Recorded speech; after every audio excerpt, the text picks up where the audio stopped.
فرمایا کون ہے جو میرے مہمانوں کو کھانا کھلائے؟ صحابہ کرام میں سے کسی نے 2 پکڑ لیے، کسی نے 1 کو ساتھ لے لیا۔ ایک بنادار سا غریب سا صحابی ہے، اس نے ساتھ لے لیا ایک مہمان اور گھر لے کے گیا۔ بیوی کو کہنے لگا کہ کھانا کتنا ہے؟ کہ بس 1 آدمی جوگا ہے، 1 آدمی کی کافی ہوگا۔ کان میں کہنے لگا اپنی بیوی کے، دستور تھا عرب کا، مہمان اور میزبان اکٹھے کھایا کرتے تھے۔ اپنی گھر والی کے کان میں کہنے لگا کہ اس کے آگے کھانا رکھ دیں گے مہمان کے، جب یہ کھانا شروع کر دے گا کسی بہانے سے دیوا بجھا دیو، میں یوں ہی منہ کو خالی ہلاتا رہوں گا، یہ کھانا کھا لے گا، پیٹ بھر جائے گا اس کا۔ چنانچہ کھانا آگے رکھ دیا، جو کچھ بھی تھا۔ اس نے کھانا شروع کیا کہ جی آپ بھی کھائیں، کہ ہاں ہاں میں بھی کھا رہا ہوں۔ بس یوں ہی کھانے میں بھی ہاتھ لگائے، منہ کو بھی ہاتھ لگائے اور منہ کو چلائے بھی برابر۔ بیوی نے چراغ بجھا دیا۔ یہ عمل تو صحابی کر رہا اپنے گھر میں۔ ادھر قرآن کریم نازل ہو گیا محمد کریم صلی اللہ علیہ وسلم کی ذات پہ، فرمایا وَيُؤْثِرُونَ عَلَىٰ أَنفُسِهِمْ وَلَوْ كَانَ بِهِمْ خَصَاصَةٌ وَمَن يُوقَ شُحَّ نَفْسِهِ فَأُولَٰئِكَ هُمُ الْمُفْلِحُونَ۔ اور میرے محبوب مبارک ہو، تیری امت میں ایسے لوگ بھی ہیں جو اپنا منہ خالی ہلا رہا ہے، بیوی بھوکی بیٹھی ہے، چراغ بجھائے بیٹھی ہے اور اپنے ہاتھ کو خالی چلا رہا ہے اور میرے بندے کا پیٹ بھر رہا ہے۔ اور میرے محبوب مجھے اپنی عظمت کی قسم، میں تیری ان دیوانوں پہ جنت واجب کر چکا۔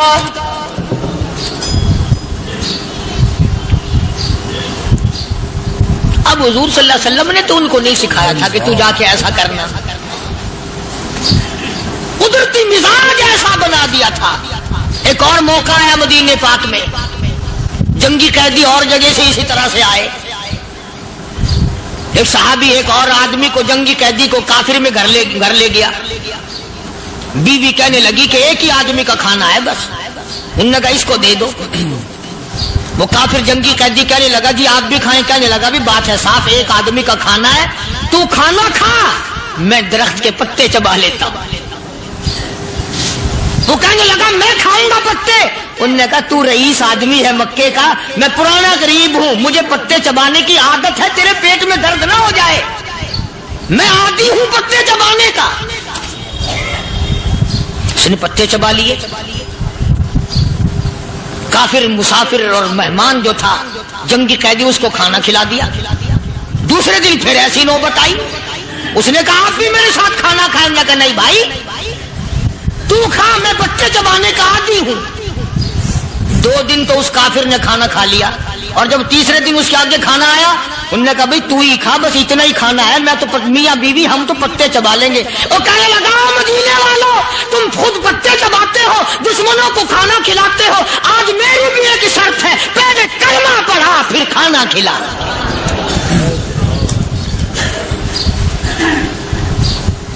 آج میری بھی ایک شرط ہے۔ 2 دن کے عمل نے کفر کو مٹا دیا، اسلام چمک گیا۔ 2 دن کے عمل نے، میرا تیرا 60 سال کا عمل ہے، کبھی کسی کافر کو مسلمان بنایا؟ الٹے ہی کام، ہر غلط، ہر معاملہ الٹا ہی ہے۔ ہر آدمی بیزار ہوتا ہے، یار دین تو کچھ نہیں، یار اسلام کچھ نہیں، یارو ایمان کچھ نہیں۔ اسی کو قرآن کریم نے للکار کے آواز دے کے فرما دیا لوگوں ایسی گڑبڑ نہ کرو ورنہ میں وہ خدا ہوں۔ فَأَخَذَتْكُمُ الصَّاعِقَةُ وَأَنْتُمْ تَنْظُرُونَ۔ جبریل امین نے ایک چیخ ماری، ساری قوم کے جگر پھٹ گئے۔ میں وہ خدا ہوں، لا تركضوا وارجعوا إلى ما أترفتم فيه ومساكنكم لعلكم تسألون۔ لوگ مکان چھوڑ کے بھاگتے ہیں، ماحول چھوڑ کر بھاگتے ہیں، معاشرہ چھوڑ کر کے بھاگتے ہیں۔ خدا کہتا آؤ، جن مکانوں پہ تمہیں ناز تھا وہ یہ کھڑے بھاگ آ رہے۔ اسی کو قرآن کریم کہتا ہے ان الذین قالوا ربنا اللہ ثم استقاموا، وہ آدمی جس نے لا الہ الا اللہ محمد الرسول اللہ صلی اللہ علیہ وسلم پڑھا، اللہ کی توحید کا اقرار کر لیا، او میرے مالک تیرے سوا میرا کوئی مشکل کشا نہیں، حاجت روا نہیں، میرے دل کے بھید کو جاننے والا نہیں، میری بگڑی بنانے والا کوئی نہیں، اجڑوں کو بسانے والا کوئی نہیں، کھیتی کو آباد کرنے والا کوئی نہیں، ایک دانے سے سینکڑوں دانے بنانے والا تیرے سوا کوئی نہیں۔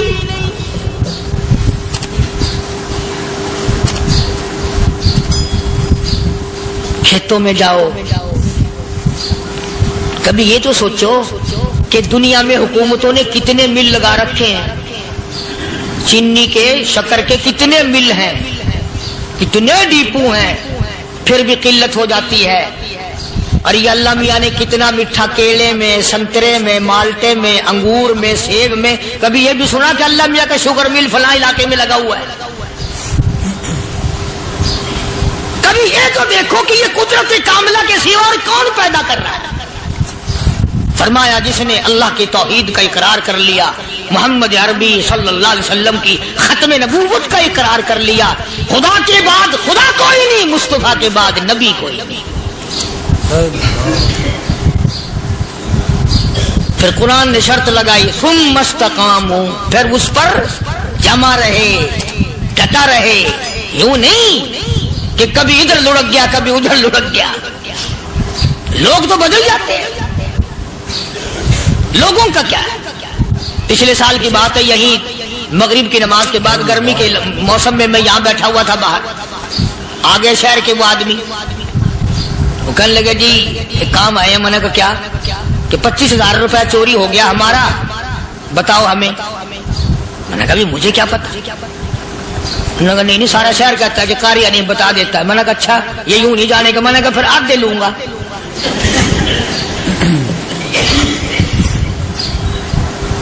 25,000 گم ہوئے ہیں نا، 12.5 میرے 12.5 تمہارے۔ کہنے ہیں دیکھو نا جی بال بچے چھوٹے چھوٹے غریب بچے ہیں جن کے وہ پیسے ہیں۔ میں نے کہا اچھا میں بادشاہ لگا ہوا ہوں؟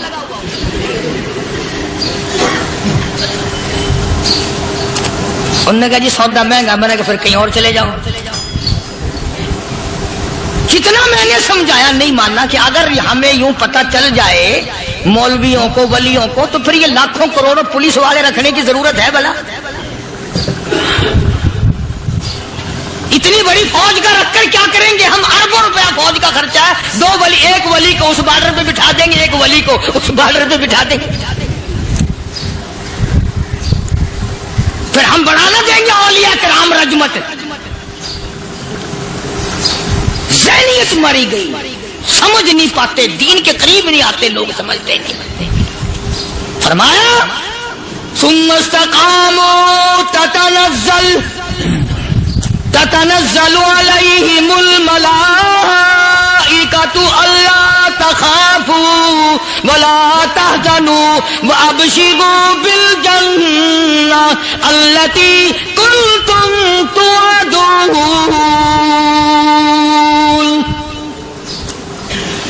قرآن کہتا ادھر ولی کی موت آتی ہے، ایسا آدمی جو اپنے کلمے پہ جمع رہے، شرک و بدعت کی لعنت سے بچے، کفر و نفاق سے بچے، ادھر موت آتی ہے، ادھر فرشتے کہتے ہیں گھبرانا، غم نہ کر، بہشت کے دروازے تیرے لیے سارے کھلے ہوئے۔ وَلَكُمْ فِيهَا مَا تَشْتَهِي أَنفُسُكُمْ وَلَكُمْ فِيهَا مَا تَدَّعُونَ۔ فرمایا ہم تمہاری ہر اس تمنا کو پورا کریں گے، ہر اس آرزو کو پورا کریں گے، جو مانگو گے وہی ملے گا، جو کہو گے وہی دیا جائے گا۔ نحن اولیاؤکم فی الحیات الدنیا وفی الآخرہ، ہم دنیا میں بھی تمہارے کارساز ہیں، ہم آخرت میں بھی تمہارے کارساز ہیں، ہم دنیا میں بھی تمہارے دوست ہیں، آخرت میں بھی تمہارے دوست ہیں، اور خدا کے یہاں وہ انعام ملے گا۔ اللہ غنی رائی کے دانے کے برابر نیکی کی ہوگی، جب پڑھا پہاڑوں کے برابر ثواب ملے گا تو آدمی حیران ہوگا، یا اللہ تیرے جیسا بینک تو کسی کا بھی نہیں۔ رائی کا دانہ لے کر پہاڑ واپس کر دیا، مالک نے نجات کا ذریعہ بنا دیا۔ فرمایا نزلا من غفور رحیم، یہ مہمانی ہے پروردگار عالم کی طرف سے۔ قرآن اعلان کر کر کے کہتا وبالاسحار ہم یستغفرون، اللہ پاک فرماتے ہیں میرے بندوں کی نشانی یہ ہے کہ وہ آخری رات میں بڑے ویلے سحری کے وقت اٹھ کر استغفار کرتے ہیں، اللہ کے حضور میں معافی مانگتے ہیں، روتے ہیں، عاجزی کرتے ہیں۔ کہتا کہ ایک تڑپ سی دل میں امنگتی ہے، ایک درد جگر میں ہوتا ہے، ایک تڑپ سی دل میں امنگتی ہے، ایک درد جگر میں ہوتا ہے، ہم رات کو رویا کرتے ہیں جب سارا عالم سوتا ہے۔ سب لوگ سوئے ہوئے ہوں اور اللہ کا دروازہ کھٹکھٹا، اندھیرے میں مالک کے کائنات کے سامنے جھولی پھیلا، اپنی بگڑی کا سوال کر، اپنی مشکلات اس مالک کے سامنے پیش کر جو سارے جہان کا خالق و مالک ہے۔ عقیدہ بھی بناؤ، اعمال بھی بدلو، مزاج بدلو، طبیعتوں میں انقلاب لاؤ، اور لوگوں ان گھروں کو مسلمانوں والے گھر بناؤ۔ تم برا مان کے جاؤ یا بھلا مان کے جاؤ، میں اپنے عقیدے کی بات کو چھپاتا نہیں۔ جس گھر میں کوئی مرد عورت قرآن کے کھولنے والا نہیں، میں اس گھر کو مسلمان کا گھر نہیں کہتا، وہ چوڑے اور کرار اور سکھ کا گھر ہے۔ تمہیں یہ سکھایا کس نے ہے کہ مرنے کے بعد قرآن پڑھا جاتا ہے اور ساری زندگی میں نہیں پڑھا جاتا؟ یہ قرآن مردوں کے لیے تھوڑی آیا، یہ زندوں کے لیے آیا۔ حدیث پاک میں آتا ہے حضور کریم سب کہہ دو صلی اللہ علیہ وسلم نے فرمایا، عیسیٰ علیہ الصلوۃ والسلام ایک قبرستان سے گزرے، گورستان سے گزرے تو ایک قبر کو دیکھا، وہ نبی ایسا تھا، اس کے معجزات ایسے تھے۔ قبر میں دیکھا تو ایک بڑھیا جل رہی ہے، سڑ رہی ہے، تباہ ہو رہی ہے، رو رہی ہے۔ تو عیسیٰ علیہ الصلوۃ والسلام پناہ کر کے وہاں سے گزر گئے۔ چند دنوں کے بعد جو اسی قبر کے پاس سے گزرے تو عیسیٰ علیہ السلام کو دھیان آیا کہ اس قبر میں ایک بڑھیا بڑی عذاب بھگت رہی تھی، مگر اس دن جو دیکھا وہ تو عیش میں بیٹھی ہے، تخت میں بیٹھی آرام کر رہی ہے۔ سیدنا عیسیٰ علیہ السلام نے اللہ پاک سے سوال کر دیا، الہی مرنے کے بعد تو آدمی کوئی نیکی بھی نہیں کر سکتا، اس نے کیا کر لیا کہ اس کا سارا نظام بدل گیا؟ آواز آئی، اے عیسیٰ لکھ کے لے جاؤ یہ بات، حضور کا فرمان ہے۔ فرمایا اے عیسیٰ، اس مائی کے چھوٹے سے پوتے نے استاد کے پاس جا کر کے پڑھا بسم اللہ الرحمن الرحیم، اس ننھے سے منہ سے، چھوٹے سے منہ سے جب یہ لفظ نکلا، اے اللہ تو بڑا مہربان ہے، تو بڑا کریم ہے۔ عیسیٰ چھوٹے سے منہ سے جب نکلا، وہ تو معصوم تھا، اس کے منہ سے جب نکلا نا کہ میں بڑا مہربان ہوں، میں نے اس معصوم بچے کے صدقے میں اس کی دادی پہ کرم کر دیا۔ اس کے نام میں بڑی برکتیں ہیں، اس اللہ کا نام لینے میں بڑی برکتیں ہیں۔ گڑ میں مٹھاس ہے، اللہ کے نام میں مٹھاس نہیں۔ ٹافیوں میں مٹھاس ہے، اللہ کے نام میں مٹھاس نہیں۔ تم نے چکھ کے نہیں دیکھا، اگر تم چکھ لو خدا کی قسم دنیا کی کوئی چیز اچھی نہ لگے اللہ کے نام کے مقابلے میں۔ اللہ پاک مجھے اور آپ سب کو اپنا نام لینے کی توفیق عطا فرمائے، اپنے قرآن کی تلاوت کرنے کی توفیق عطا فرمائے، اور اپنا ذکر اور اپنا فکر اور اپنے شکر کی توفیق عطا فرمائے۔ قرآن کریم پہلے سے پہلے خبردار کرتا ہے، بتلاتا ہے لوگوں بعد آ جاؤ، مگر ہماری عادت بنی ہے گناہ کرتے کرتے زانی زنا نہیں چھوڑتا، شرابی شراب سے باغ نہیں آتا، جوے بعد جوا چھوڑنے کے لیے تیار نہیں، چور چوری نہیں چھوڑتا، ملاوٹ کرنے والا ملاوٹ سے باغ نہیں آتا، رشوت لینے والا رشوت نہیں چھوڑتا، دین میں ملاوٹ کر کے لوگوں کو گمراہ کرنے والے لوگ باغ نہیں آتے۔ اور پھر ہر ایک دل میں یہ بات سب سمائی ہوئی ہے، میں تو توبہ کر لوں گا، کل توبہ کر لوں گا، ابھی اپنا کام نکال لوں۔ اسی کو کہتا کہ ہر شب گویم کے فردا ترک ای سودا تنم، ہر شب گویم کی فردا ترک ای سودا کنم باز چوں فردا شودیم روز را فردا کنم کہتا کل کروں گا کل کروں گا کل کروں گا، کل کرتے کرتے موت کا جھٹکا لگ جاتا ہے۔ بین بہت بڑا عذاب ہے کسی کو قرآن کریم کی دولت ملے اور پھر اس کی تلاوت کی توفیق نہ ہو۔ اسی کو کہتا ہے کہ ذکر چشم از خوف حق بگریستن، ذکر چشم از خوف حق بگریستن باز تر آیات او نگریستن۔ فرمایا اللہ کی یاد سے، اللہ کے خوف سے رونا، قرآن مجید کا آنکھ سے دیکھنا، یہ بہت بڑی عبادت ہے۔ اللہ والے نے کتنی عجیب بات بتلائی، کہتا دل زپر گفتن بمیرت در بدن، دل زپر گفتن بمیرت در بدن گرچہ گفتار اشبو در عدن۔ فرمایا زیادہ باتیں کرنے سے، بک بک کرنے سے آدمی کا دل مردہ ہو جاتا ہے۔ نہ بولا کر، چاہے تیری گفتار عدن کی موتیوں کے برابر کیوں نہ ہو۔ نہ ستایا کر، نہ دکھ دیا کر، نہ پریشان کیا کر، نہ دوسروں کے ستانے پہ آمادہ ہو۔ شیخ تار کہتا خاطر کسر مرن جا اے پسر، خاطر کسر مرن جا اے پسر ورنہ خردی زخم بر جان و جگر۔ نہ کسی کو ستایا کر، نہ کسی پہ ظلم کیا کر، اس کے دل سے جو دھواں نکلے گا، جو آہ نکلے گی، فرمایا کہ اگر سمندر میں ڈال دو گے وہاں بھی آگ لگ جائے گی۔ روزبا از غیبت مردم ببن تا نبینی دست و پائے خود ببن۔ جا لوگوں کی گلے شکوے سے اپنی زبان کو بند کر، کل قیامت میں ہاتھ پاؤں تیرے عدالت خداوندی میں باندھ کے لائے جائیں گے۔ ارشاد فرمایا مدنی کریم صلی اللہ تعالی علیہ وسلم نے، او لوگوں پناہ مانگو اس وقت سے جبکہ آندھی آ کر لوگوں کو ہلاک کرے گی۔ ارشاد فرمایا مدنی کریم صلی اللہ تعالی علیہ وسلم نے، توبہ کرو اس وقت سے پہلے پہلے جب زمین پھٹ کر لوگوں کو نگل جائے گی۔ ارشاد فرمایا مدنی کریم صلی اللہ تعالی علیہ وسلم نے، او لوگوں اس وقت سے پناہ مانگو جب لوگ دین کو مذاق بنا لیں گے۔ بالکل ایسے ہی ہو رہا ہے۔ ارشاد فرمایا مدنی کریم صلی اللہ تعالی علیہ وسلم نے، او لوگوں پناہ مانگو اس وقت سے جب سفید داڑھی والا بھی گناہ سے بعد نہیں آئے گا۔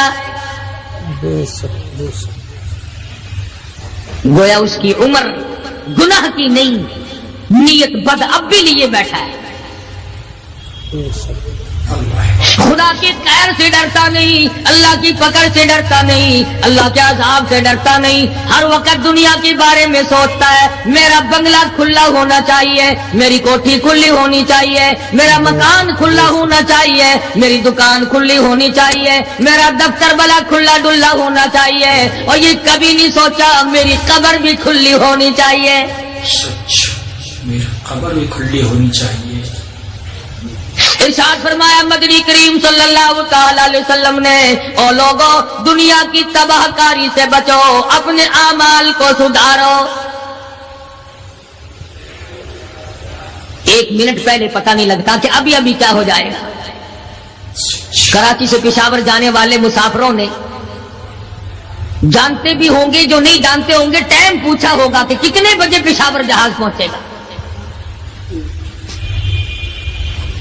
کیا کیا ارمان ہوتے ہیں، کیا کیا پروگرام ہے، آج تک مصیبت کے شکار ہیں، پریشان ہیں، گھر والے الگ، بال بچہ الگ، وہ خود پریشان الگ۔ اور جو اس قسم کے کام کرتے ہیں لوگوں کا حافظہ بڑا کمزور ہے، بھول بڑے جلدی جاتے ہیں۔ اتنے بڑے بڑے ظلم کرنے والے لوگوں کو بہت جلد معاف کر دیا جاتا ہے۔ حالانکہ ارشاد فرمایا مدنی کریم صلی اللہ تعالی علیہ وسلم نے، لوگوں ظلم سے بچو، قیامت میں ظلم اندھیروں کی صورت میں آئے گا۔ مظلوم کی بد دعا سے بچو، وہ بڑی جلد قبول ہوتی ہے۔ دنیا میں خداوند کریم طرح طرح کے اسباب دکھاتے ہیں. فرمایا اگر میرا یقین نہیں آتا ان کھنڈرات کو جا کے دیکھو, ان شہروں کو جا کے دیکھو. افلم یہد لہم کما اہلکنا قبلہم من القرون, زمانے کے لوگ برباد کر دیے, کھنڈرات نظر آتے ہیں, یہ بھی معلوم نہیں یہاں بسنے والے کہاں گئے. حل تحس منہم من احد او تسمع لہم رکزا, کہیں ان کے پاؤں کی آہٹ بھی نہیں ملتی.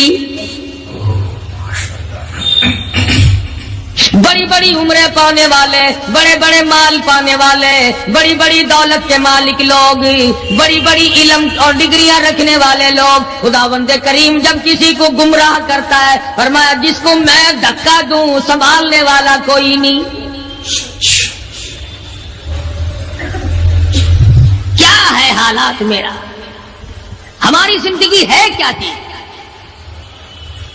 ایک پانی کا بلبلا ہے جس پہ رات دن اکڑا ہوا پھرتا ہے.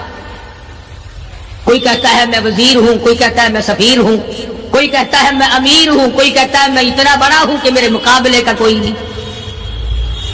اور ہوا پہ چل رہا ہے, ذرا سا سانس رک جائے وہ گھر والے جو تمام تر پیچھے لگے رہتے تھے, چوما چاٹا کرتے تھے, خدا کی قسم کہتے ہیں جلدی کرو قبر میں پہنچاؤ, ہمارے مطلب کا نہیں رہا, ہمارا مطلب ختم ہو گیا, پہنچاؤ مٹی. اللہ والو اس زمین سے کبھی تو پوچھا ہوتا تیرے اندر کس قدر طاقتور لوگ کھپ گئے. اسی طرح سے سارا نظام ہے. ارشاد فرمایا مدنی کریم صلی اللہ علیہ وسلم نے کہ قرب قیامت جب سر پہ آ جائے گا لوگوں کو ایک بنسری کی آواز آئے گی, بگل بجے گا. شہر کے لوگ جنگل کو آئیں گے, جنگل کے لوگ شہر کی طرف دوڑیں گے, یہاں تک کہ اس کی آواز اتنی ڈراؤنی ہو جائے گی, اتنی شدید ہو جائے گی. اذا السماء انشقت, یہ آسمان پھٹ پڑے گا, یہ ستارے زمین پہ گر پڑیں گے. اذا الشمس کبرت, سورج زمین پہ آ گرے گا. واذا النجوم انکدرت, ستارے زمین پہ آ گریں گے. وَإِذَا الْجِبَالُ سُيِّرَتْ, پہاڑ ہوا میں کپاس کی طرح اڑتے پھریں گے. اور کبھی کبھی وہ سامنے دکھاتا ہے تھوڑا سا علاقہ ہے جس میں یہ طوفان آیا نورنگ منڈی کا, ہوا نے گھوڑے کو اٹھایا کئی میل پہ جاتے پھینک. یہ کڑک نکالنے والی مشین 50 فٹ اونچی گئی, دھڑام سے گری, 4 آدمیوں کا ریزہ کرتے, کوٹھیاں بیٹھ گئی, بنگلے یوں ہو گئے. لوگوں نے بتلایا کہ یہ اس ہوا میں ایسی آواز تھی جیسے بجلی کڑکتی.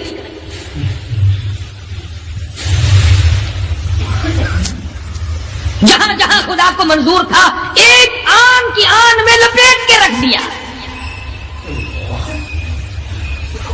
بدامالی میری تیری سدا جانور بھی بھگتتے ہیں. روح سے آئی بڑوں کی خدا کی قسم معصوم بچے بھی ساتھ ساتھ برباد ہوتے ہیں.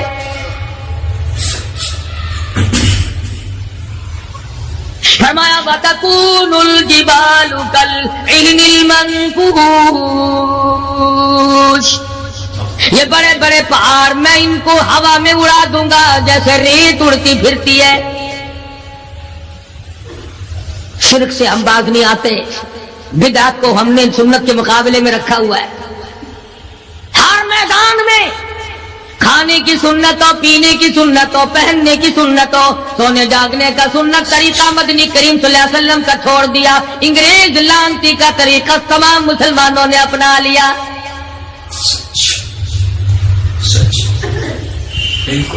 قرآن کریم جا بجا دوہراتا ہے اور ہمیں خبردار کرتا ہے. فرمایا یا ایھا الناس, اے لوگو, اے امیرو, او وزیرو, او سفیرو, او تاجرو, او ذمہ دارو, اتقوا ربکم, اتقوا ربکم, ڈرو اپنے پروردگار سے. ڈرو اس مالک الملک سے جس نے تجھے پیدا کیا، جو تجھے برباد کر دے گا، جو تجھے تندرستی دیتا ہے، شفا دیتا ہے، بیماری پہنچا کر تجھے آزماتا ہے، نفع نقصان دے کر تیری زندگی کو دیکھتا ہے۔ ساری چیزوں کے بعد فرمایا اتقوا ربکم، ڈر اپنے پروردگار سے، ہر میدان میں ڈر، ہر موقع پہ ڈر، ہر معاملے میں ڈر کہ رب العالمین کی تو مخلوق ہے، اس کی خدائی سے باہر نہیں جا سکتا۔ اللہ پاک نے اعلان کر دیا لوگوں تم چاہے کتنے بھی طاقتور کیوں نہ بن جاؤ، یا معشر الجن والانس ان استطعتم ان تنفذوا من اقطار السماوات والارض فانفذوا لا تنفذون الا بسلطان۔ اور جنوں اور انسانوں تم میری خدائی سے باہر نہیں جا سکتے، تم میری زمین کو نہیں چیر پھاڑ سکتے، میرے آسمان سے باہر نہیں نکل سکتے۔ لا تنفذون الا بسلطان، کہاں جاؤ گے؟ میں لگی پڑی ہے کیا چیز میں؟ اگر دماغ میں تھوڑی سی بات آ جائے تو یہ سارا نظام دنیا سدھر سکتا ہے، سمر سکتا ہے، لیکن سمارے کون؟ فرمایا اتقوا ربکم، ڈرو اپنے پروردگار سے، ان زلزلۃ الساعۃ شیء عظیم، زمین میں بوچھال مچا دے گا، زمین بوریے کی طرح لپیٹ دی جائے گی، سارا نظام ختم کر دیا جائے گا، فرشتے بھی باقی نہیں، جن بھی باقی نہیں، آدمی بھی باقی نہیں، چھوٹے بڑے امیر غریب تمام کے تمام فنا ہو جائیں گے، کچھ نہیں بچے گا۔ اس فنا ہونے سے پہلے پہلے اگر کوئی ایک چیز باقی رہتی ہے، آدمی کا ایمان اور اعمال، اللہ کا جو بینک ہے وہ ضائع نہیں کرتا۔ اگر تم نے اللہ کی رضا کے لیے کبھی کسی کو گھونٹ پانی کا پلا دیا ہے، اللہ کے خزانے میں وہ بھی موجود ہے۔ تم نے کبھی اگر کسی بھولے ہوئے کو راستہ بتا دیا، مکان کا راستہ بتا دیا، چلنے کا راہ بتا دیا، رب ذوالجلال کی قسم اللہ کے خزانے میں وہ بھی موجود ہے۔ تم نے چلتے پھرتے اگر کسی کے لیے بخشش کی دعا کر دی، خدا کے خزانے میں وہ بھی موجود ہے، ضائع نہیں۔ جب نیکیاں موجود ہیں تو بدیاں کیسے چلی جائیں گی؟ آج آنکھ گناہ کرتی ہے، زبان گناہ کرتی ہے، دل و دماغ گناہوں میں مشغول ہے، پیر گناہ کرتا ہے، ہاتھ گناہ کرتا ہے، تصدیق کرتا ہے تمام کا تمام بدن۔ قرآن کریم کہتا ہے قیامت کے دن ہاتھ پاؤں بھی آدمی کے مخالف بنیں گے۔ الیوم نختم علی افواہہم وتکلمنا ایدیہم، ہم پوچھیں گے، منہ پر مہر لگا دیں گے، ہاتھوں سے کلام کریں گے، بتاؤ تمہیں کس کس عورت کو لگایا گیا اور کس کس ناجائز چیز کو لگایا گیا؟